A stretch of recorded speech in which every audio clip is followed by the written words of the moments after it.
последние 1000 спасенных жизней за полвека. Медицинские работники Тампонского района отметили юбилей станции скорой помощи в Хандыге. Что изменилось за 50 лет и сколько врачей трудятся на станции, знает Мария Винокурова.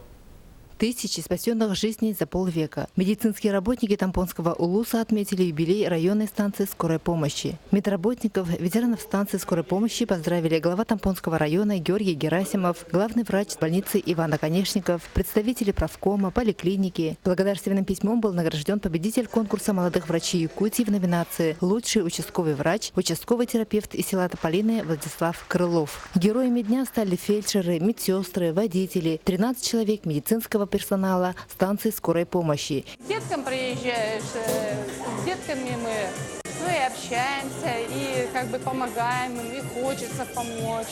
К пожилым людям мы приезжаем, то они поговорить хотят с нами. Мы их и уже этим успокаиваем. Сегодня станция скорой помощи размещается в центральном корпусе трехэтажного больничного комплекса. Среднее пребывание на медпомощь составляет 5 минут. В год поступает более 5000 вызовов. В автопарке 4 автомашины. Транспортом обеспечены все участковые больницы. Совершенствуется оборудование, введены стандарты оказания первой медицинской помощи. Человек должен подходить по характеру именно к скорой помощи. У него должен быть стержень экстремальности. В любой момент, даже после смены, мы можем уехать на федеральную трассу, когда вернуться неизвестно.